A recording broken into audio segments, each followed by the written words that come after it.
periodo de clase, ¿verdad? El ciclo escolar, hermanos, se está terminando. ¿Cómo vamos ahí?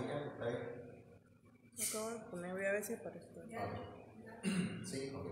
Entonces, precisamente estamos terminando el ciclo escolar ya en las escuelas y resulta pues que ya estamos empezando a trabajar con las calificaciones. Y yo creo que esto tiene mucha relación, hermanos, porque estamos viviendo en tiempos difíciles, tiempos finales, periodos ya de examinar o de examen, ¿verdad? En el que nosotros debemos analizar nuestra vida, en el que debemos examinarnos y pedirle al Señor que nos ayude a hacer su voluntad, porque el tiempo, hermanos, que vivimos es un tiempo verdaderamente final, creo yo. Ok, vamos a orar.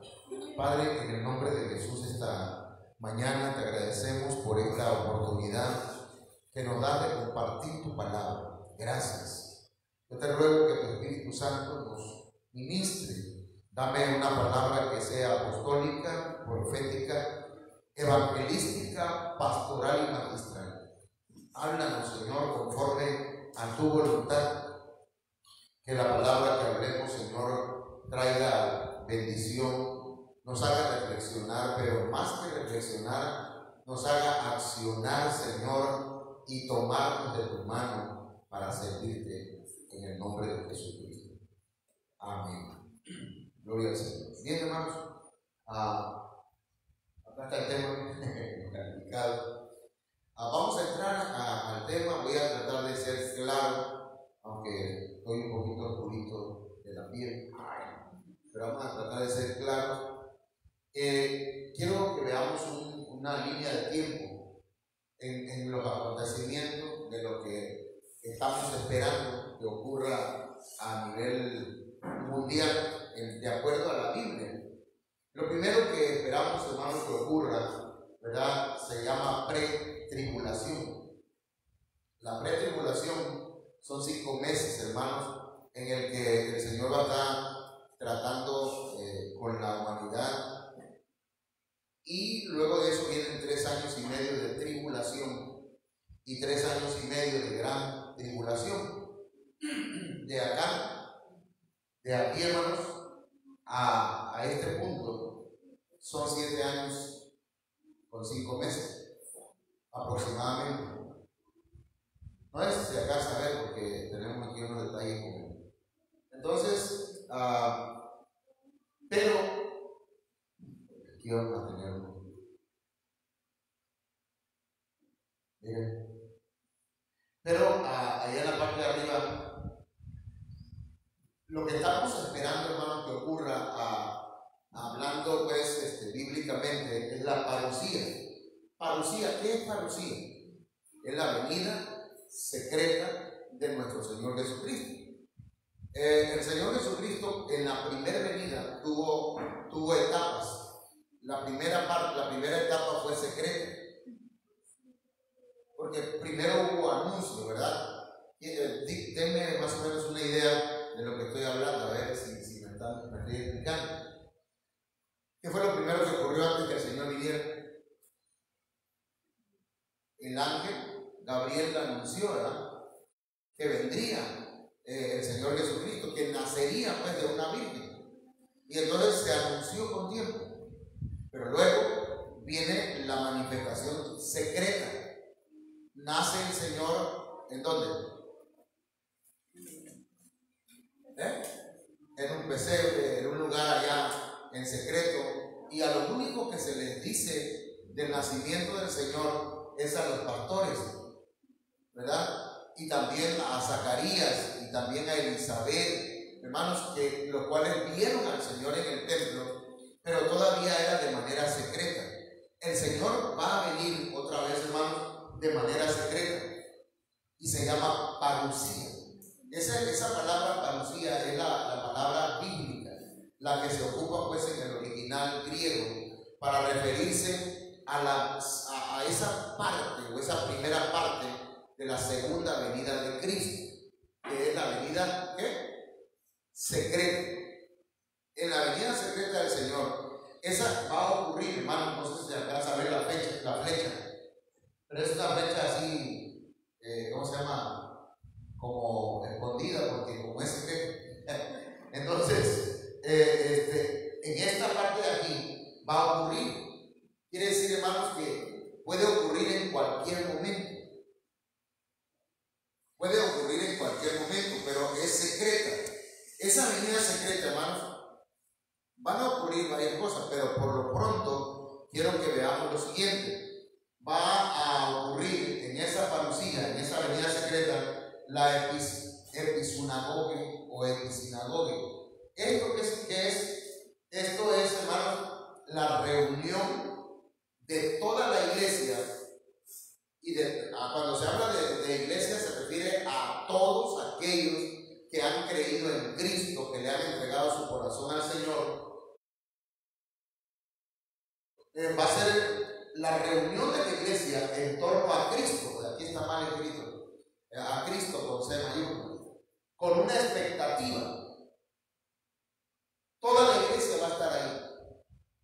Cuando Cristo venga, hermanos, en su venida secreta, en esta primera faceta, la iglesia, toda la iglesia se va a reunir. No importa si no quiere, no importa si dice no tengo tiempo. Pastor, hoy no voy a poder. No, ahí no es el pastor. Ahí es el Señor que va a reunir a toda la iglesia. ¿Sí me explico? A eso se le llama episinagoge. Y eso es, cuando dice la Biblia, no dejando de congregarse como algunos tienen por costumbre, la palabra congregarse es episinagoge. O sea que aquí en esta tierra debemos congregarnos, hermanos, con la expectativa de que el Señor haga algo por nosotros. Cuando nosotros venimos a la iglesia, debemos venir con la expectativa de que el Señor nos va a hablar algo me va a decir hoy el Señor, que me va a ayudar y que me va a orientar. Tal vez tengo algunas preguntas, ¿verdad? Como tal vez aquí la joven Josefina o alguien que diga, yo le he pedido al Señor algo y tal vez, ¿verdad? En el mensaje o en la alabanza o en alguna palabra que se le diga, le responda el Señor a esa pregunta. ¿Me explico? Pero eso es episinagoge. Hoy debemos estar aquí en una episinagoge esperando que el Señor nos hable. Pero se va a dar, hermanos, esto cuando Cristo venga también. Toda la iglesia va a ser reunida. Vuelvo a repetir, no importa si estamos ocupados, si no estamos preparados, si no nos hemos bañado, si no ahí se va a hacer.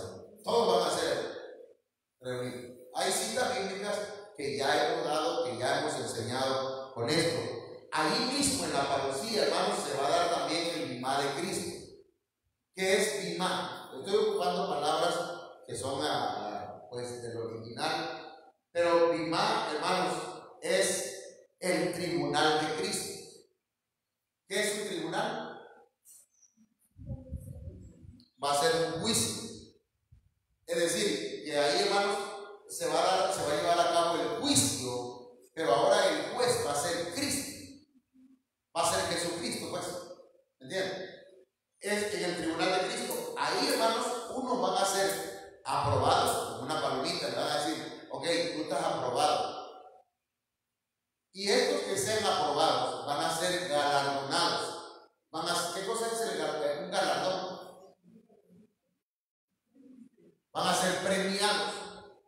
Pero también ahí, hermanos, en el juicio de Cristo, de Jesucristo, van a haber reprobados. Y esos reprobados van a ser alejados, van a ser avergonzados, van a ser regresados a la tiniebla de afuera, que tiene que ver con la tribulación y la gran tribulación. ¿Para qué? Para que terminen de limpiar sus vestiduras. Porque, hermanos, en esta episinagoge muchos van a ir con sus vestiduras sucias. Muchos van a ir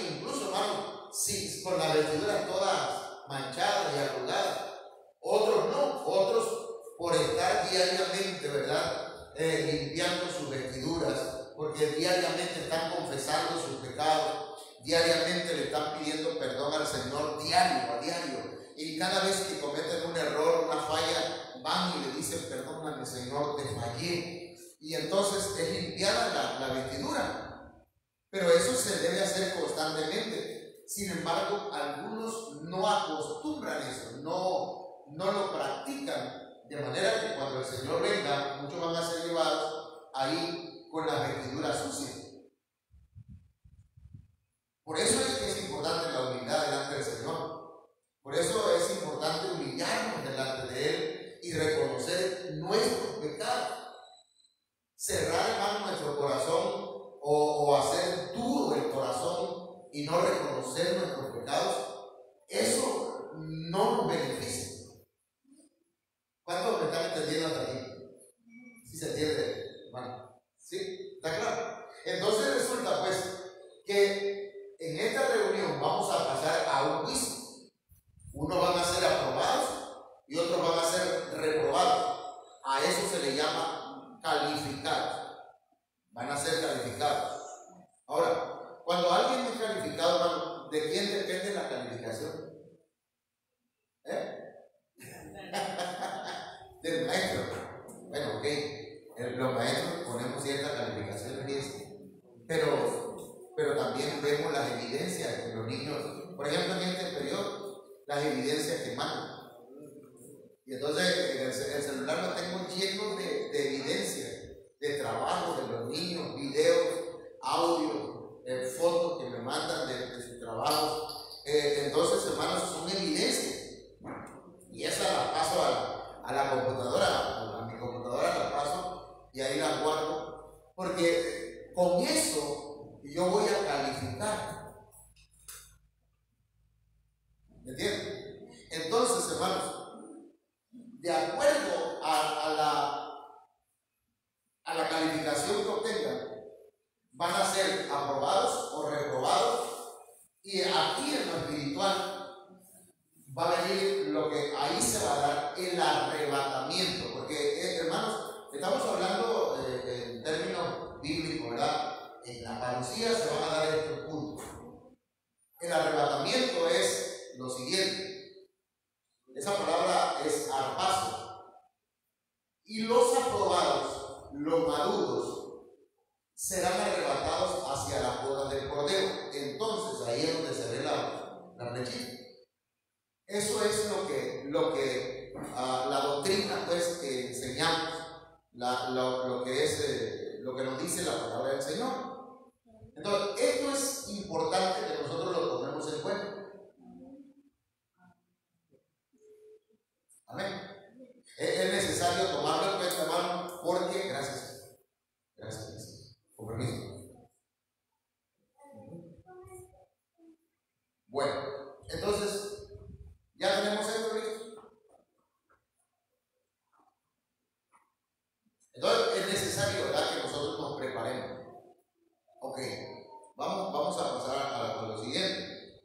Todos nos vamos a presentar delante del Señor para ser calificados. Ahora, ya regresamos un poquito otra vez. Antes de este tribunal de Cristo, antes de esto, ahí está el tribunal del Espíritu Santo. Y yo pregunto, hermanos, ¿cuál es el tribunal del Espíritu Santo? ¿Cuál es el tribunal del Espíritu Santo? La Santa Cena. En la Santa Cena nosotros, el Espíritu Santo y nosotros, o nosotros con el Espíritu Santo, hermanos, nos examinamos, nos juzgamos, nos analizamos, y ahí pedimos perdón, pedimos misericordia, pedimos de su gracia, y eso se practica diariamente con un cambio de mentalidad que debemos hacer, que se llama arrepentimiento. Antes de que venga el Rima de Cristo. Esto es antes de. Muchos en este momento del Rima de Cristo, cuando llegue, van a decir, van a usar argumentos: Señor, hice esto, Señor, en tu nombre hice aquello, pero dice la Biblia que ya no va a haber oportunidad. Voy a ilustrarlo de esta manera. Dice que un muchacho él tenía la manía de robar, de hacer, era delincuente, pero tenía un hermano que era abogado, y cada vez que él robaba, cada vez que él hacía un delito, su hermano, el abogado, lo defendía. Claro que él lo hacía ahora sí con alevosía y con ventaja, y no le importaba, hasta que en una ocasión que él robó y mató a alguien, fue llevado ante el juez y él dijo: aquí me va a defender mi hermano. Pero la sorpresa de él, y también hasta alegría le dio cuando vio que el que estaba ante él, que era el juez, era su hermano. Y él se alegró y dijo: si cuando era abogado me defendía, imagínate ahorita que es el juez. Pero entonces el hermano le dijo: mira, carnalito, hermanito, cuando yo era abogado yo te defendía es porque era mi trabajo, pero ahora soy juez y ahora tengo que aplicarte la ley. Y fue condenado. Entonces, lo mismo va a pasar aquí, hermano. Jesucristo ahorita es nuestro abogado. Debemos recibirlo en nuestro corazón y reconocer nuestros pecados constantemente. En esta vida, hermanos, no hay ni un ser humano que pueda decir: yo jamás he fallado, nunca he cometido una falta, soy inocente de todo. No, todos fallamos, incluyendo, hermanos, inclusive aunque seamos cristianos, aunque seamos ministros, pastores, lo que seamos, fallamos. Entonces, ¿qué tenemos que hacer? Reconocer nuestros pecados, confesarlos. ¿Para qué? Para que nos preparemos para este momento. Entonces, voy a lo siguiente. Todos nos vamos a presentar delante del Señor. Me refiero a la iglesia. Todo lo que hemos recibido a Cristo, nos vamos a presentar ante el tribunal de Cristo. Porque hay tres tipos de juicio. El juicio en la Santa Cena, que es el tribunal del Espíritu Santo. El juicio de Cristo, que es el tribunal de Cristo que acabo de mencionar. Y el juicio del gran trono blanco, que es el juicio del Padre.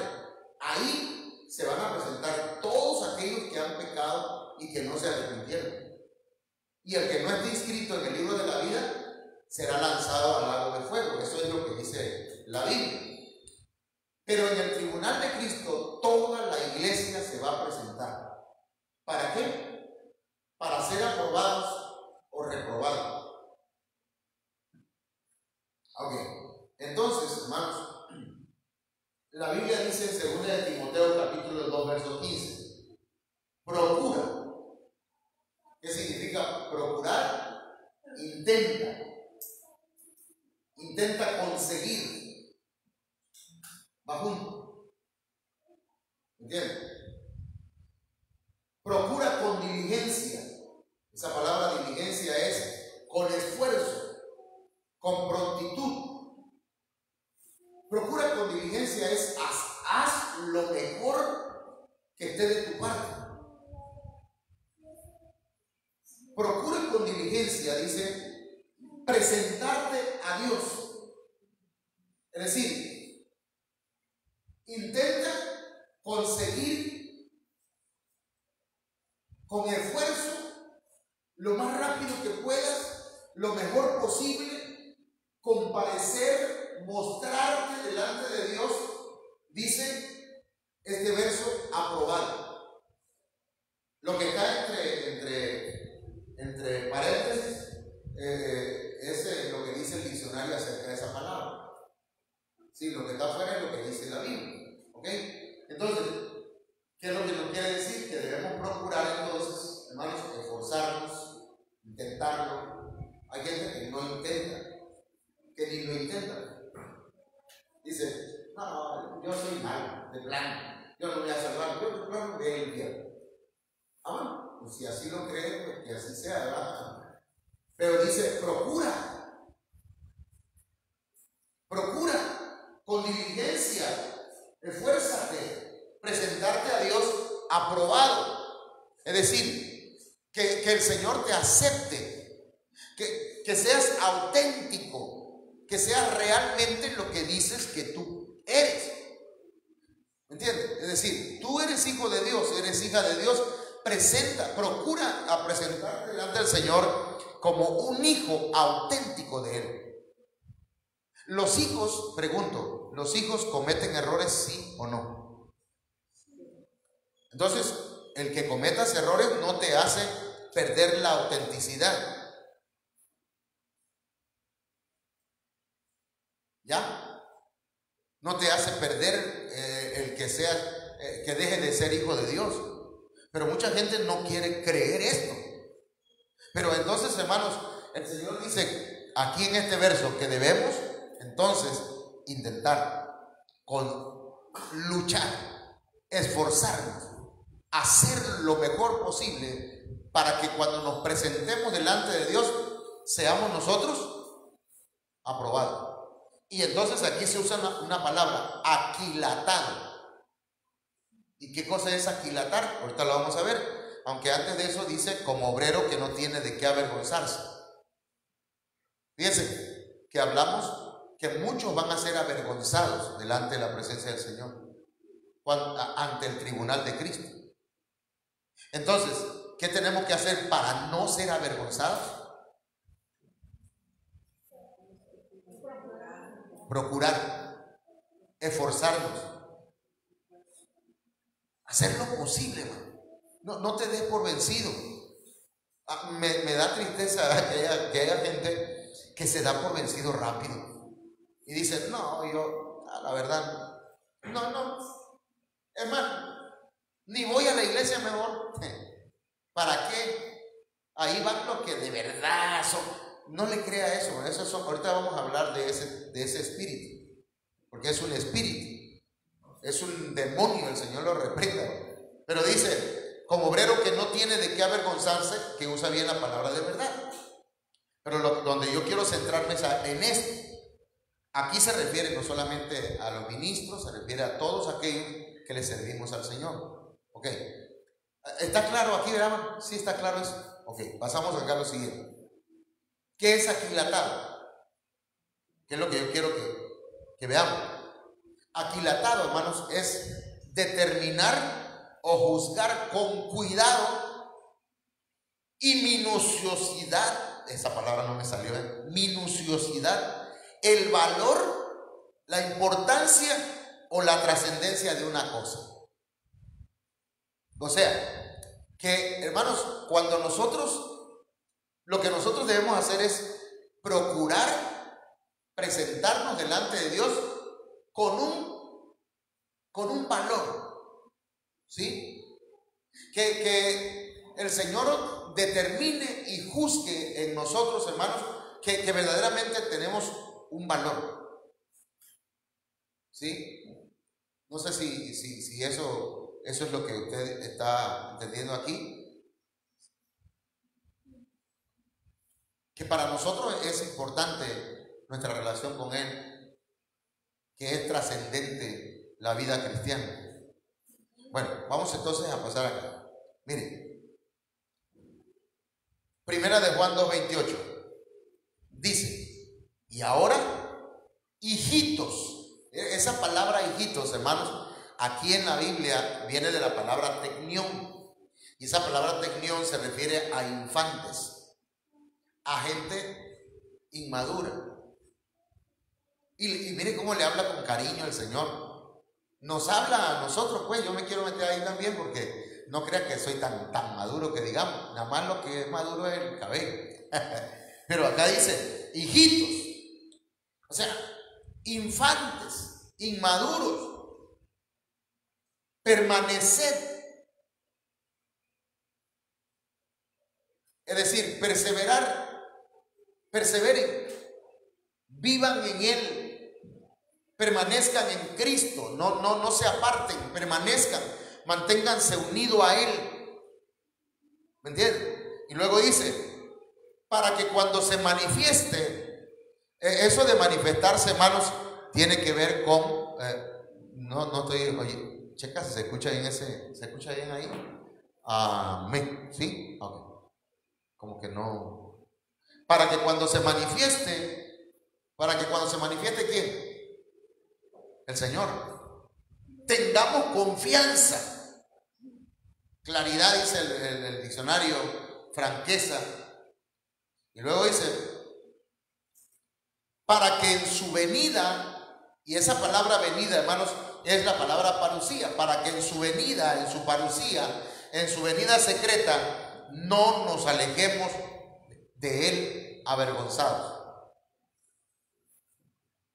Porque ser alejados de Él, hermano, a ver, lo voy a explicar en términos seculares.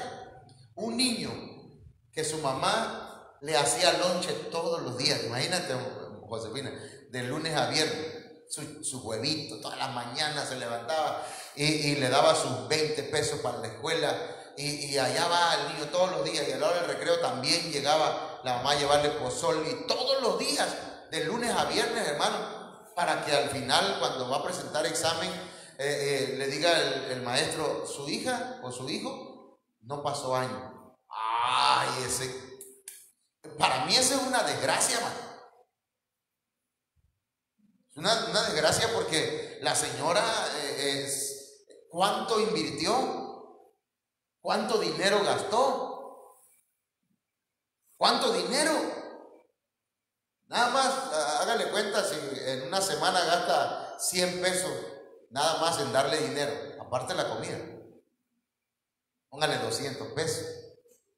Al mes, 800 pesos.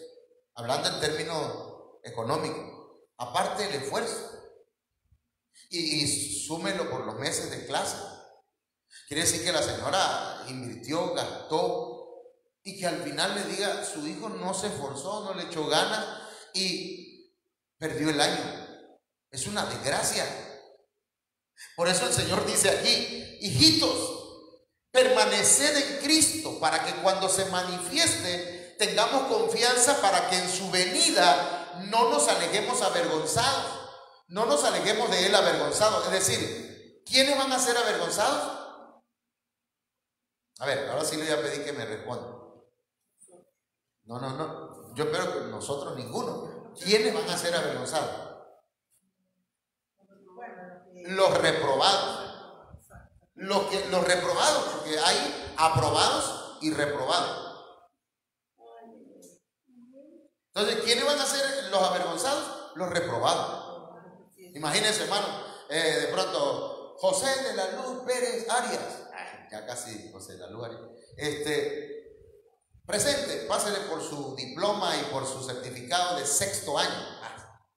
Hermano, y eran 25 alumnos, y nada más pasan 20, y los otros 5, nada más viendo desde allá, desde lejos, que los otros sí salieron de primaria, pero ellos no. Es una vergüenza. Yo me acuerdo cuando reprobé la prepa, un tío mío, un hermano de una hermana que conocemos por aquí, me dice, el hecho de que seas mi sobrino no significa que vas a pasar años. Échale ganas. Y no le eché ganas. Y reprobé. No me reprobaron, yo reprobé. Pero, hermanos, aquí va a pasar algo parecido con muchos. Que hermanos, no permanecen en Cristo. Porque para no ser avergonzado en su venida, ¿qué hay que hacer? Permanecer. Hay que perseverar. Hay que vivir en Cristo. Amén. Ok, eso es importante que lo vayamos bien. ¿Qué debemos hacer entonces? Aquí vamos a lo que debe hacerse antes de presentarse ante el Señor para ser calificados como aprobados. ¿Sí? ¿Qué es lo que debo hacer? Entramos al punto. Todavía estamos empezando el mensaje. Tengo 28 minutos, me quedan como unas 2 horas. Bueno, no es cierto, no vayan a espantar a la hermana Josefina. Miren, debemos vencer al avergonzador. Mire cómo dice la Biblia acá. Salmo 119, verso 42. Y daré por respuesta a mi avergonzador que en tu palabra he confiado. Cuando aquí la Biblia habla de un avergonzador, hermanos, está hablando de una entidad espiritual, de un espíritu, que lo que pretende es avergonzarnos ahora. ¿Sí me explico? Ahora, antes de que lleguemos allá al tribunal. De manera que mucha gente le está poniendo oído al avergonzador. Y él le dice, de balde eres cristiano. ¿A algunos de ustedes le han dicho así? Y eso que eres pastor, me decían a mí. No, me decían, me dicen. Porque, ¿qué pretenden hacer con eso?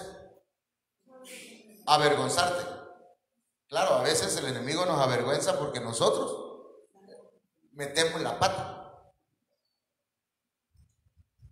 Pero hermanos, cuando le dice a alguien, y eso que vienes de la iglesia,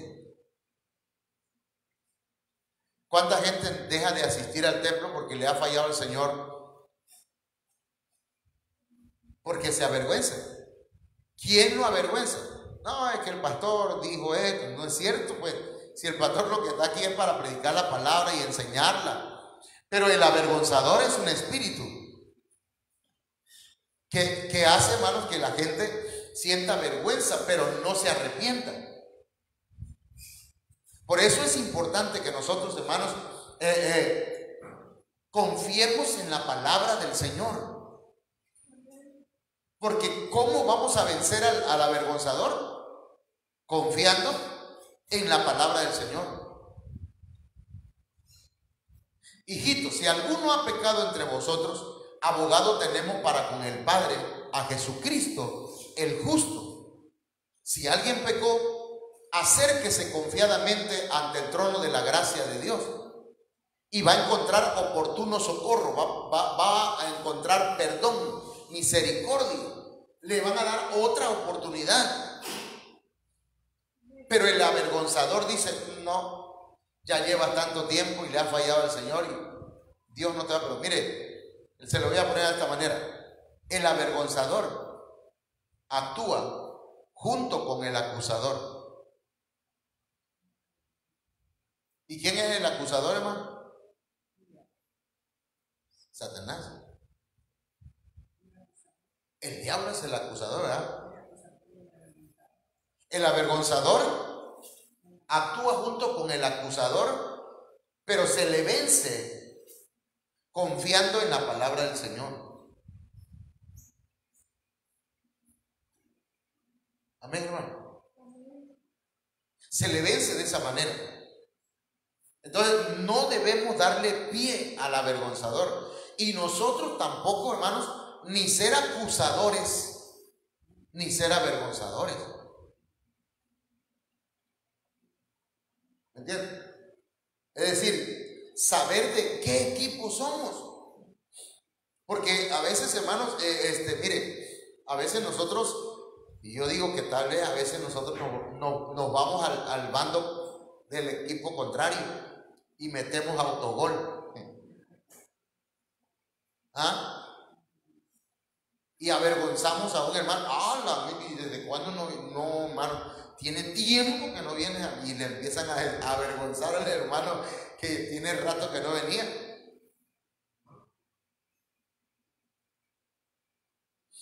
Y otra vez está embarazada, le dicen a una hermana, ¿qué le importa?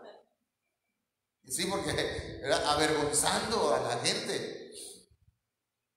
A veces tenemos que ponernos, ¿verdad? ¿Cómo se llama? Un zipper, un cierre en la boca, para no dejarnos usar por el avergonzador o por el acusador. Pero nosotros tenemos la responsabilidad. Mire, nosotros, la responsabilidad que tiene cada uno de nosotros es vencer a esta entidad. Porque puede ser que en algún momento el pastor hable algo y alguien se sienta acusado o avergonzado. Dice, no, ya no voy a seguir, si es que el pastor dijo que esto y dijo aquello. Entonces, tal vez cometa un error el pastor en eso. Pero no porque lo cometió, me voy a quedar tirado. ¿Sí me explico? Bueno, vamos a continuar, porque esto es, debemos confiar. Si nosotros, hermanos, en la venida del Señor no queremos ser avergonzados, debemos mantener nuestra confianza en la roca que es Cristo. Mire,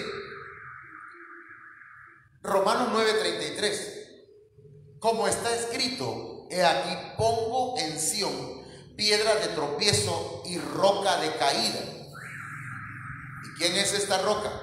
Dice, y el que creyere en él. Esa roca, hermanos, es Jesucristo. El que creyere en Cristo, el que tenga fe en Jesucristo, el que tenga confianza en la persona de Cristo, hermanos, no será avergonzado. En el tribunal de Cristo, hermanos, no serán avergonzados aquellos que han confiado en Él, que han creído que entregándole su vida sus pecados son perdonados. Hoy en día, hermanos, hay un montón de enseñanzas en el mundo que se contraponen al Evangelio, a las buenas noticias de la palabra de Dios. Pero la Biblia sigue diciendo que el que cree en Jesucristo será salvo él y toda su familia. Que el que crea en Cristo, sus pecados van a ser perdonados. Amén. Por lo tanto, hermanos, el que creyere en Jesucristo, el que ponga toda su confianza en Él, no será avergonzado. Amén. ¿Ok? Entonces, ponga su confianza en el Señor. No ponga su confianza en los hombres. No ponga su confianza en una religión. Las religiones, hermanos, hay miles. Y si, por ejemplo, llegar aquí se le vuelve una religiosidad, entonces ya ahí, ¿cómo decimos? Ya chafiamos. Pero si lo vemos como una relación con Dios, venir acá y alabarlo y adorarlo y servirle, hermanos, usted no es religioso, sino que usted es un hijo de Dios, que es muy distinto. Amén. Entonces, ponga su confianza en el Señor. No, confíe, ¿verdad?, en el Señor y haga lo que conforme a como el Señor nos enseñe. Debemos poner los ojos en Cristo para no ser avergonzados. ¿En qué ponemos nuestra confianza? ¿Dónde estamos nuestra mirada, hermanos? Salmo 34:5 dice, no se alcanza a ver muy bien, ¿verdad? Los que miraron a Él. Mirar a Cristo en esa palabra significa mirar con placer, mirar esperando un favor, mirar, hermanos, con atención, mirar diciendo amén, aprobando, con aprobación y con miras a obedecer. ¿Sí? Mirar a Cristo con el propósito de obedecerle. Dice, los que miraron a Él fueron alumbrados. Y esa palabra alumbrado significa fueron iluminados por el gozo. Los que miran a Cristo, hermanos, les llena, les inunda el gozo. Y el gozo no es una alegría pasajera. Mucha gente busca el gozo en fiestas, ¿verdad? En el vino y en muchas otras cosas. Pero los que miran a Cristo, los que ponen su atención en el Señor, hermanos, son iluminados por el gozo del Señor, por el gozo de la salvación. Lo que el mundo no puede satisfacer, hermanos, el Señor lo satisface. ¿Cuánta gente busca en el alcohol, en la droga, en el sexo, en muchas cosas satisfacer su alma? Pero el único que puede satisfacer, hermanos, nuestra alma es Jesucristo. Por eso los que miran a Cristo son alumbrados, son iluminados por el gozo. Y dice, y sus rostros no fueron avergonzados.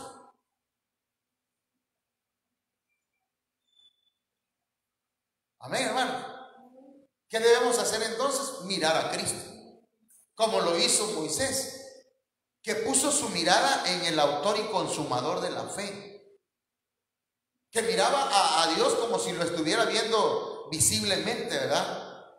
Pero él puso su confianza en el Señor. Pongamos, hermanos, nuestra mirada en Dios. Pongamos nuestra mirada en Jesucristo. Porque en el momento en que empezamos a mirar a nuestro alrededor, a digamos así, las circunstancias que vivimos. Por ejemplo, el apóstol Pedro quiso caminar sobre las aguas y caminó. Pero cuando iba caminando, él vio cómo las olas se elevaban. Y quitó la mirada de Cristo y empezó a ver el oleaje, la tormenta. Y entonces dice la Biblia que comenzó a hundirse. Entonces, cuando la gente empieza a hundir su fe, cuando empieza a claudicar, cuando quita la mirada de Cristo, cuando la pone en las circunstancias. Es que la pandemia, hermano, es que no hay trabajo. Y si luego de eso quitamos la mirada de Cristo y empezamos a mirar de la iglesia, ya te diste cuenta, el hermano, la hermana, no, ya no viene. ¿Qué será? Oye, ya supiste. Y empiezan a mirar, ¿verdad? Al pastor, por ejemplo, o la familia del pastor. Entonces, hermanos, ya quitamos la mirada del Señor y entonces ahí sí muchos van a ser avergonzados. Porque el Señor nos llamó, hermanos, para poner nuestra mirada en Él. Amén. Pongamos nuestra mirada en Cristo y nuestros rostros no van a ser avergonzados. No sé si hasta aquí me está entendiendo lo que estoy explicando. ¿Sí? Bueno, ya son 40 minutos. ¿Sigo o me paro aquí? Son las 11:21. Deme chance 9 minutos más para que nos vayamos temprano. Hoy voy a tocar timbre temprano. No debemos avergonzarnos porque el Señor nos defiende. Mire cómo dice la Biblia acá, hermano. Isaías 57, porque Jehová el Señor me ayudará. Esa palabra ayudar, hermanos, tiene que ver con rodear, con defender. Saben ustedes, hermanos, que el Señor reprenda al diablo, pero Él lo que hace es copiar las formas del Señor. Porque miren que dice la Biblia que el diablo anda como león rugiente alrededor buscando a quien devorar. Pero es que, ¿de dónde lo aprendió? Ustedes saben que el origen, primero, ¿verdad? Él era un ¿qué? Un querubín de Dios, pero se rebeló contra Dios. Y él sabe cómo el Señor trabaja. Y sabe que el Señor, hermanos, ¿qué hace el Señor? Nos rodea. Porque dice, el ángel de Jehová acampa alrededor de los que le temen y los defiende. Incluso, hermanos, si usted lee Job, dice que Job estaba rodeado con 3 círculos.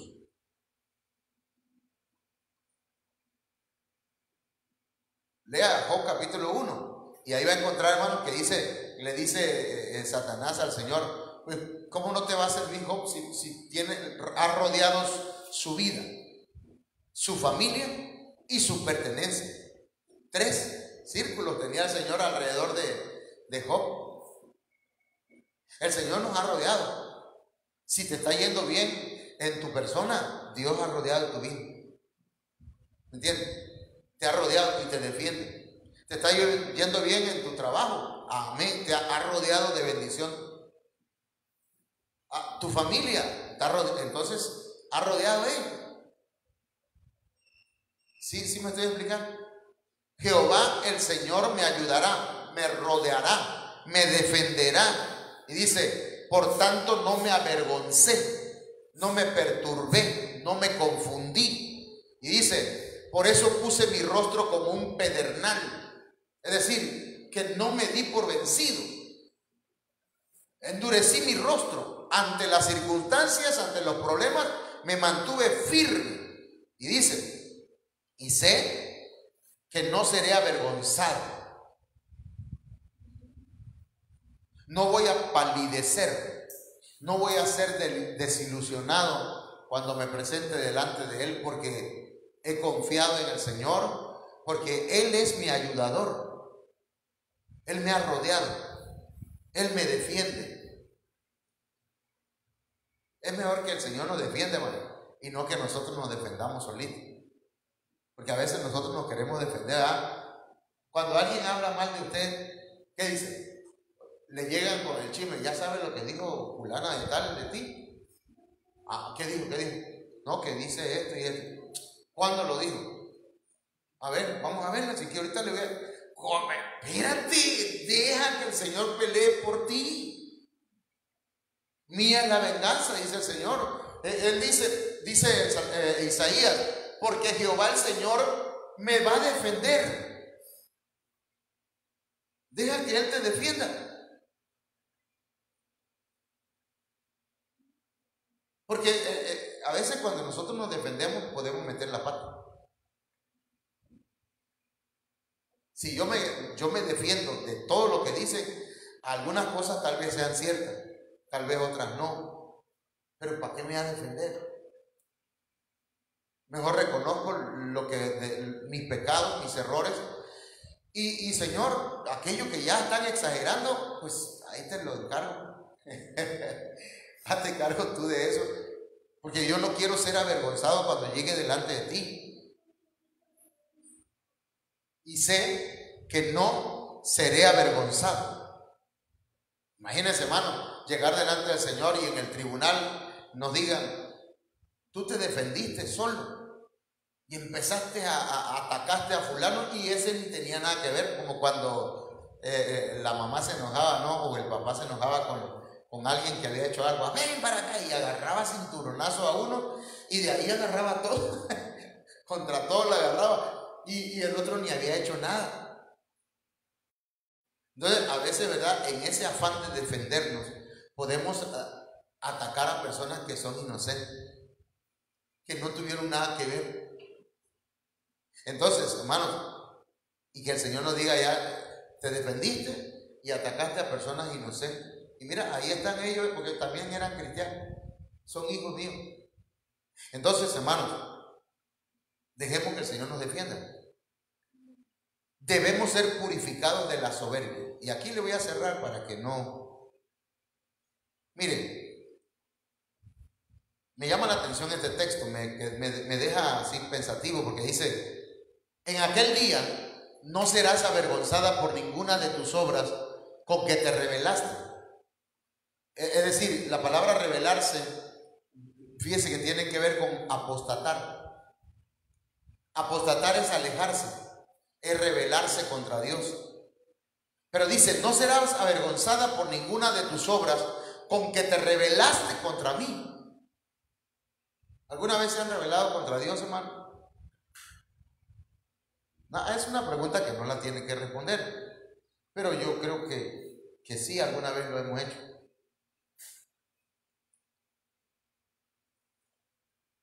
Porque entonces dice, quitaré, voy a apartar, voy a alejar de en medio de ti a los que se alegran,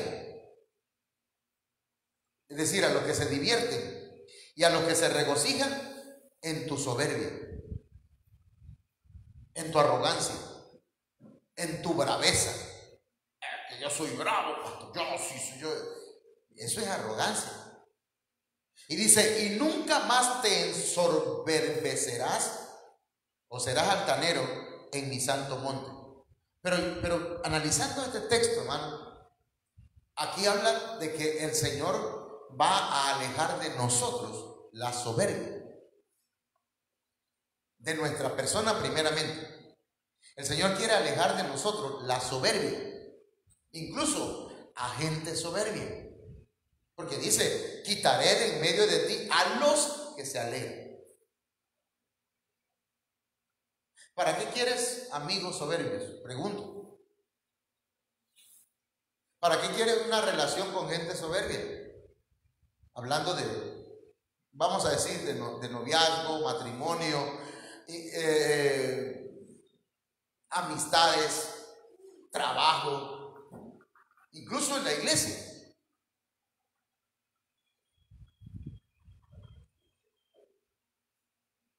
Está fuerte, porque es un texto muy fuerte, pero dice: en aquel día no vas a ser avergonzada si aparto de ti la soberbia, si quito de ti la soberbia y a los soberbios. Porque acuérdate, hermano, que hay un texto que, a ver, ¿qué dice? Corrompen las buenas costumbres. Si alguien, hermano, te está influenciando con soberbia, con orgullo, con altanería, yo diría, ¿verdad? Por lo que el Señor hace aquí, dice: apartaré, quitaré, apartaré, alejaré de en medio de ti a los soberbios. Primero la va a quitar de nosotros, porque el Señor tiene que tratar con nosotros, porque en cada uno de nosotros hay cierto porcentaje de soberbia. Porque hasta el más humilde, hasta el que se jacta de humildad, tiene soberbia. ¿No han escuchado a alguien diciendo: no, la verdad yo soy tan humilde? Ahí hay soberbia ya. El que dice: yo la verdad soy muy humilde, ya hay soberbia. Porque la humildad no la tiene uno que decir, sino se tiene que ver. Y la humildad tampoco es andar vestido con chanclita, ¿verdad? La humildad tiene que ver con un estado del corazón. Pero, hermanos, el Señor tiene que quitar de nosotros la soberbia, y también, hermanos, a veces alejar a las personas soberbias. Si el Señor, porque el Señor lo que quiere es que en aquel día, ¿en cuál día, hermano? ¿En cuál día, hermano? En el día de la parucía, en el bimá de Cristo. En aquel día no serás avergonzado, pero el Señor va a tratar con la soberbia.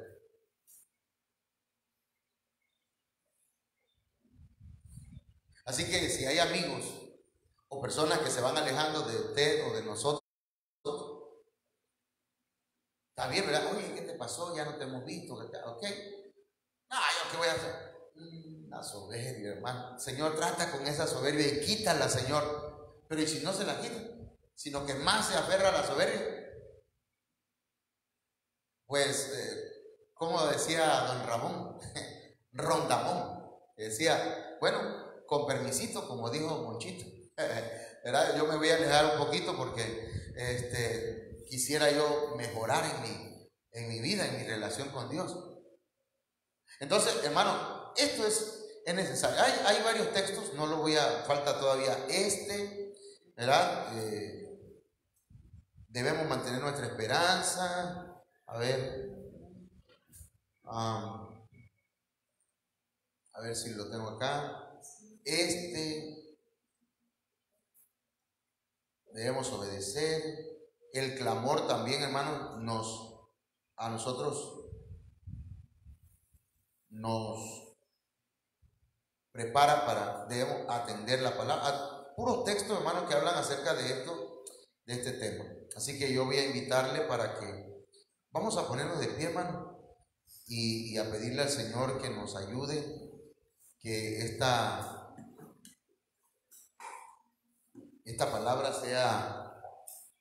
que quede en nuestro corazón. Yo no sé si esta mañana tenemos que pedirle al Señor perdón por alguna falla, alguna falta, algún pecado, si quisiéramos reconciliarnos con el Señor, te invitamos, hermana Josefina, te invitamos a que pues le entregues tu corazón al Señor, ¿verdad?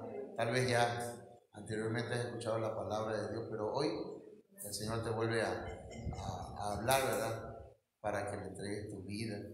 Y yo voy a pedirle que nos pongamos de pie y hagamos esta oración al Señor. Amén. Vamos a orar. Cierra